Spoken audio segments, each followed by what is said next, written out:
Hi, and welcome to this week's Truth Be Told. I'm your host, Melissa Arrighi. I just want to mention something. This week is another week where we have on Town Clerk Pearl Sears. And the reason for that is timing. Right now around the election, these shows run for a week or 2 weeks. And we think it's so important to talk about voting and getting out to vote and what is on the ballot. In addition to that, we have a guest here today from the League of Women Voters, and I was delighted to be able to invite Martha Vautrain onto the show. She's been a member of the League for a long time, and they do a tremendous amount of work in getting word out and encouraging people to vote and exercise their right and learn, educate themselves about the process. I did tweet this week about who would be on the show, and there was a grammatical error in that. So I just want to, on the show, thank one of our residents who keeps in touch with me fairly regularly to remind me to say your time counts. I wrote, so doesn't your vote? Double negative, should never have done that. I was actually an English major in college, so your time counts and so does your vote. So thank you for joining us. We're going to jump right in. I'd like to start with you, Martha, because I'm not sure, as popular as the organization is, I'm not sure how many people know how much the League does, and I definitely want you to talk about your website because it's amazing. Well, the League is involved in local, state, and national activities. We take positions on issues after we've studied them, and we also inform voters about issues that we haven't taken a position on. At that point, we would invite people from many or both sides of an issue to present a forum to inform voters, especially before elections. And we have obviously our local Plymouth area League of Women Voters that is active at the local level. We have a state league, the League of Women Voters Massachusetts, as do all the other states in the United States. And we have the National League, which is League of Women Voters US. And it's the same types of activities. We are a nonpartisan group, as I kind of mentioned. We do not support individuals that are running for office, but as I kind of also mentioned, is we do educate the voters about these people that are running for office, and that's what we've done for all the people that are in a race running for office here locally for our elections coming up in May 15th. And with the local, I don't know if I should call it chapter, but with the Yes. Plymouth area League chapter is okay. About how many members and how often do you hold either events or political forums or meet the candidates evenings or whatever? We currently have about 70 members, I believe, and over the years, up and down from that number locally here. We do represent an area that includes Plymouth. We have a member in Bourne area. We have members in Kingston. We've had members in Carver, Duxbury, Pembroke. So that's why we call ourselves an area league. And we have board meetings every month that all the membership is invited to. Usually it's just the board members and maybe one or two other members. And then we have meetings depending on what the issues are of the day or of the year. We have anywhere from 5 to 10 different meetings that are open to the public. We encourage the public to attend one way or another, virtually as well as in person when possible. How do people get involved? Like, how would you sign up to be a member? Oh, it's very easy. As you mentioned, we have a great website, and that's probably the easiest way is to go to PlymouthLWV.org, and there is an opportunity to sign up to be a member. And there's a small membership dues, and we have an annual meeting every year. So I'm actually on my other screen, I have the website up. And when I was looking this over a couple days ago, one of the areas that I thought was incredibly helpful is the one that says your government. It's that simple. And when you look at just those simple two words, your government, and as you look at that, it tells you so much information, whether it's registering to vote, what's coming up in the Town of Plymouth 2021 spring elections, what is the election process, how to run for office. I thought was fantastic when you look at that, how you actually laid that process out for people to encourage them to get involved. And then finally, the one that I didn't anticipate seeing on there is how it works on Beacon Hill. I don't know how much involvement you had in setting up this website, but great job. Well, it wasn't me, believe me. But we are fortunate to have some people that are able to do that, and thank you to them, especially a newer member whose name is Patty Anklin, and she's done a great job.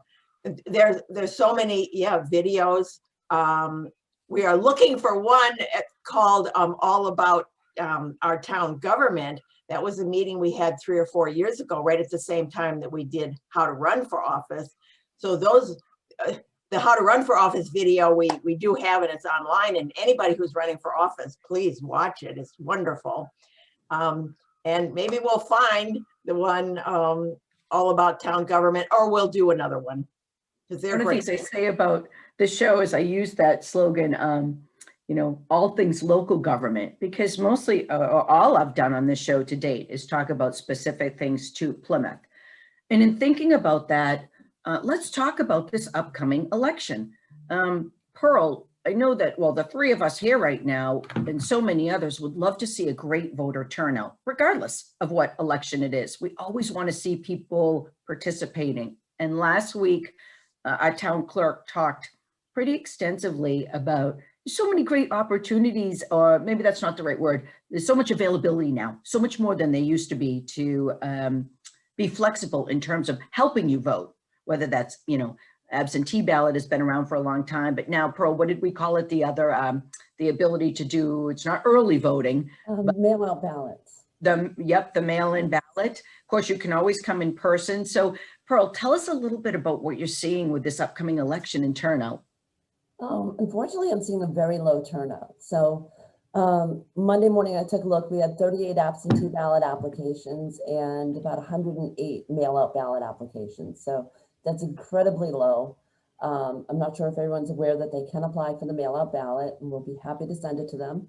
I've used your tax dollars to buy you a ballot. Let's use it. So definitely ask us. We'll send you a ballot. We need a signed application. That application is available on the website. And hopefully, I had said that our last election was a record, 13.38. I've been doing some statistics like you had suggested last week, which I thought was a great idea. I did find in 2016, we had 14.26. So that's the number to beat this year for us to set a new record. What does 14.26 equate to in numbers of voters? Oh boy, did I just put you on the spot? I'm so sorry. So we would need probably about 7,000. Wow. Guesstimation real quick. How do you know how many ballots to order? It's a lot of guessing, especially where I have to split the number. How many do I order for mail out absentee? How many do I order that will be used at the polls? So I did go up a little bit higher this year because I'm hoping everybody's going to come out.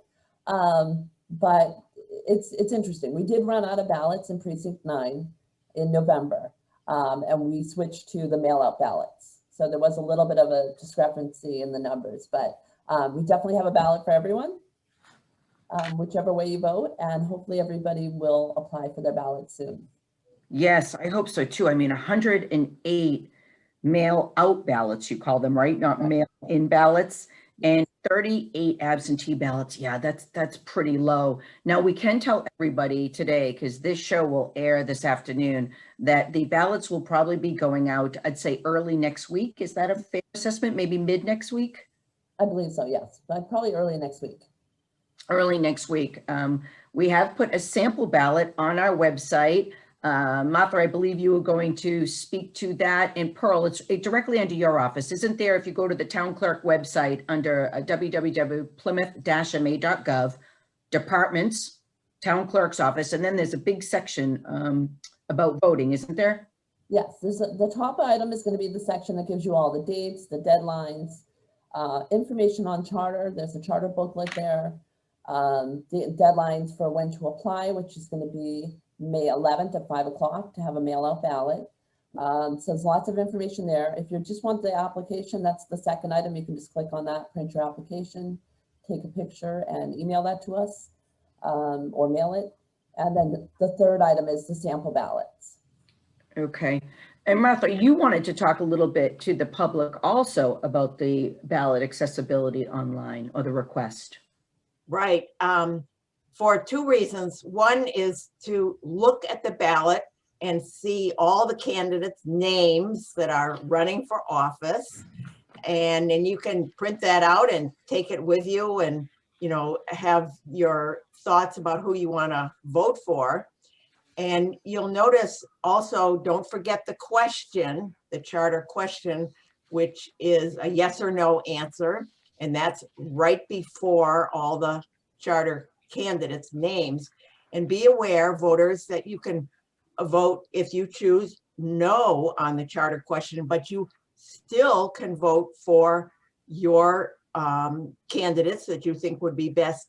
If the charter question passes, then there will be elected charter commissioners. So you have the opportunity to vote for charter commissioners, even if you vote no on the question. And the other thing I wanted to tell you about the ballot is that there are openings for town meeting representatives in several of the precincts. If you live in precinct 1, 2, 5, 6, 7, 11, or 14, you have an opportunity to run a write-in campaign for town meeting member. And please take up that opportunity and join Plymouth government. All you have to do is ask your friends to write your name in the slot that's available. As long as it's legible, you shouldn't have any problems having that vote counted. And it's good to contact Pearl Sears, the town clerk, and tell her that you're running a write-in campaign. And of course, the league supports participating in town government and running for office, even if it's a write-in campaign. That's a wonderful opportunity. And Pearl might have some more suggestions about write-in campaigns. And not a lot of people know about write-in campaigns. Pearl, let me ask you something, because I'm looking at the election warrant that the select board signed last evening, and we need a total of 48 town meeting members, Correct. 3 from each precinct, 1 from precinct 4, like you said, Martha, 1 from 11 for 2 years, and 1 from 13. Does every one of the precincts have somebody running? Yes. Oh, yes. Yes, Good. but we do have positions where there are no candidates. So definitely if somebody wants to run a write-in campaign, let me know in advance. We do let our poll workers know who's running in that precinct as a write-in candidate. So if they see something and they maybe have trouble reading it, but they know what they're looking for, it is helpful. Okay, and I'm actually holding the specimen ballot, the draft ballot that Pearl and Martha were both saying are on the website now. You will see over the next couple days a slight change, not to anything substantial, but we are going to be adding a concise summary regarding the question. So the question reads, shall a commission be elected to revise the charter of Plymouth? And that language comes directly from statute that we have to use. We'll also add a concise summary of what that means. Do you want to have a charter commission? And then what a yes vote means and what a no vote means. That is something that is required under our charter. It was created in section 3-51, I think, in 2008. We sometimes internally call it the Hapgood provision because Paul and Helen Hapgood started that. They thought that it was important to have questions explained in simple, regular, non-legalese, non-political terms of what exactly people were voting for. So we'll make sure that gets that fair and concise summary statement and the yes and no question gets added. I will tell you this, Martha, I think it's important enough, because I had not thought about this at all, that if people vote no on electing a charter, that it is so important to still select names. I had not thought of that. As I hear people talking about it in town hall, I have not heard that mentioned. So can you just, I'm going to actually have you repeat that on the show one more time so that people understand, you know, they're going to think that if they vote no, why should they go any further? So walk us through that again. Right. Obviously, you have an opportunity to vote yes or no on the question. But you don't know when you're voting whether that question will pass or not in the end. In other words, how many other people will vote yes or no.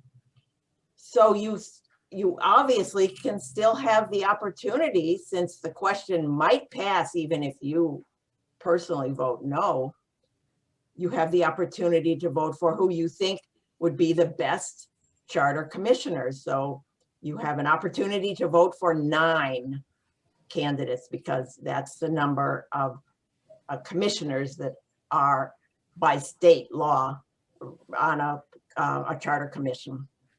Right. So it is really important to do both. Vote how you want, but no matter what, go ahead and select names of people that you would like to represent you, that you would like to review the charter and potentially see what form of government works here or could work here in Plymouth.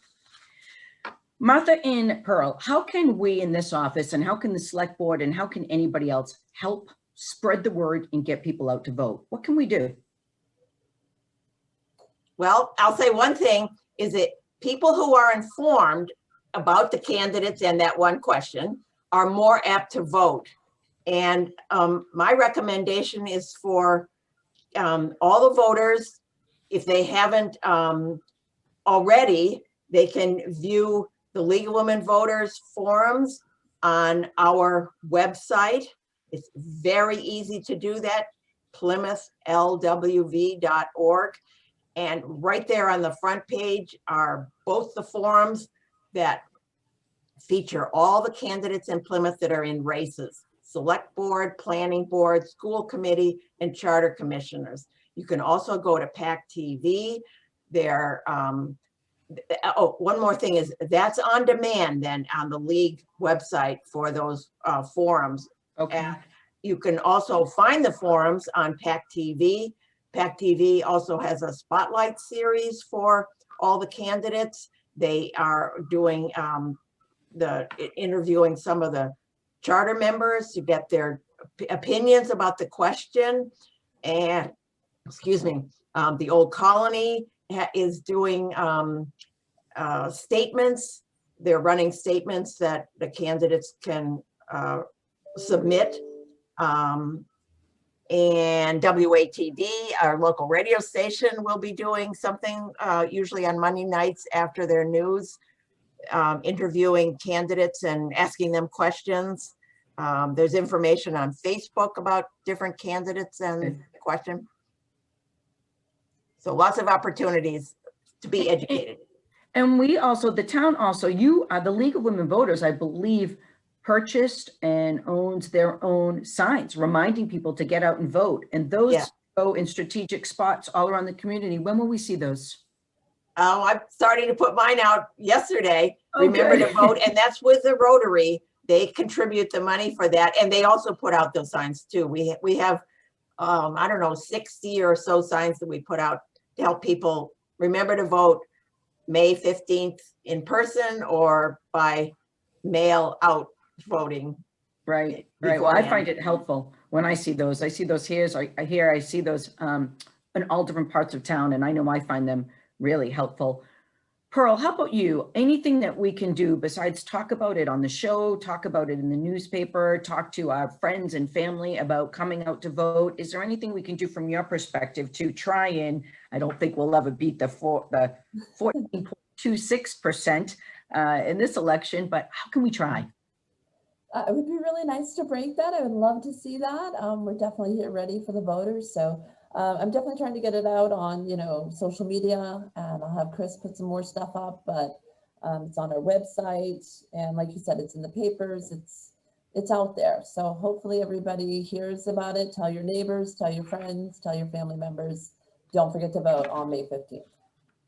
Some people ask me about the logistics. There'll be issues that will come up and the select board will say, how quickly can you pull together an election and how much does it cost? So the last time I looked at this, I think it was around $30,000 to have an election. That is for everything from materials and advertising to police details and all of that requires us to do it. But Pearl, would you know off the top of your head, what is the timeline from the time a select board decides they'd like to hold an election until all of us can make it happen? I'm thinking it's in the 60-day range. I would have to look it up to be sure, but I know there's a lot of legal requirements as far as deadlines for registering to vote, deadlines for posting the warrant, and so there's a lot of deadlines in between the actual election.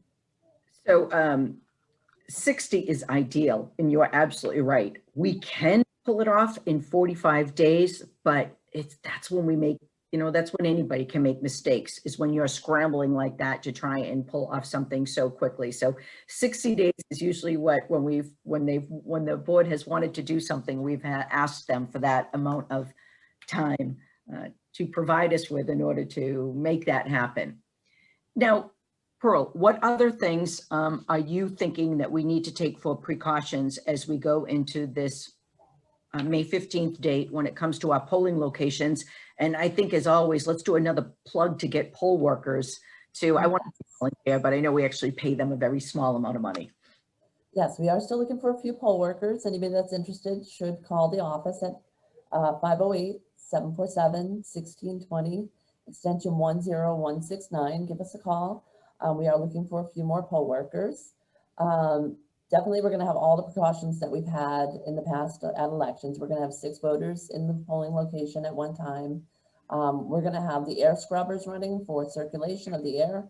We're going to have the UV wands to clean all the booths and other surfaces to keep everything clean. Everybody's going to be asked to wear masks. There'll be plexiglass between the workers and the voters. We're going to eliminate the checkout table again. This is okay. Getting in and out quicker. It's not required, and one set of books is perfectly fine. So that'll make the experience faster and limit exposure to other people. So all the same precautions.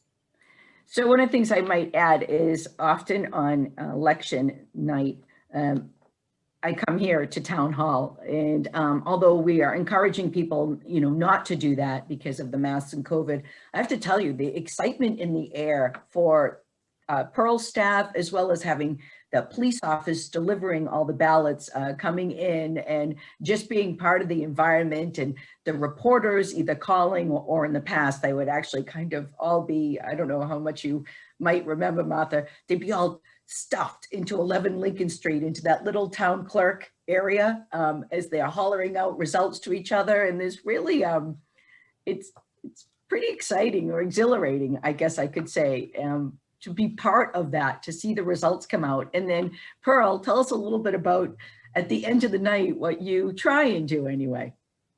So as the police officers bring the tabulators back, we, put the disc in the computer, we upload the results, we start, we'll bring out what we have, and everybody starts writing things down and calculating. And so we keep doing that as the results come in. We'll definitely put them on the website as soon as all the precincts are in. We'll make sure that those are up on our website as soon as possible. And it is definitely exciting. People are asking, what about this precinct? When are they coming in? And you have somebody available all day at the clerk's office. I believe it was, who did it last couple of years? Was it Harry Salerno? Somebody here available when people call because they have voting registration questions, or there's some kind of issue that comes up at the polling location? Yeah, that happens all day. We have staff here, and we have our board of registrars, which is Harry Salerno, Nancy Cordero, and Peggy Cohane. I want to thank them because they have as long of a day as the poll workers do, which starts very early in the morning and goes to pretty late, I think even later for your board of registrars. Yes, they do a great job. And then finally, Pearl, you actually try and get out that evening, depending on how late it is, to swear any new candidate, not a town meeting member, but to swear in any new candidate to just the select board or a school committee as well? Usually just the select board. If somebody comes over and it's a clear winner for a school committee, I would definitely swear them in as well. But I do try to make sure that the select board members are sworn in that night. I usually will try and go around as well. And if it's a brand new select board member, we give them a pin that has the town seal on it. It's a tradition we started quite a few years ago now, and it's nice. So anyways, I cannot believe how quick the time has gone by. So we will be wrapping it up. But Martha, any other words while I have you on the show that you would like to say to the public or just express from the League of Women Voters perspective? Well, I would like to remind people of the turnout challenge again. We would like to have more than 13 or 14%. There are 45, correct me, Pearl, more than that, 1,000 Plymouthians registered to vote. So come on, everybody, join those that have the 6,000 or so, 7,000 that we hope at the least will vote. And let's get our numbers up to 50%. Gosh, that would be fabulous. Yeah, 50%. I'm thinking, let's just get to 10,000. Let's take this in little steps. Well, that's much more practical. Yeah, Right. let's go to 10,000. Right. Okay, both of you, thank you so much for being here with me today. I'd love to have you back in the future, but for now, that's all the time we have. So thank you everyone for watching Truth Be Told, and we'll see you next week. Thanks for the opportunity. Thank you. Anytime.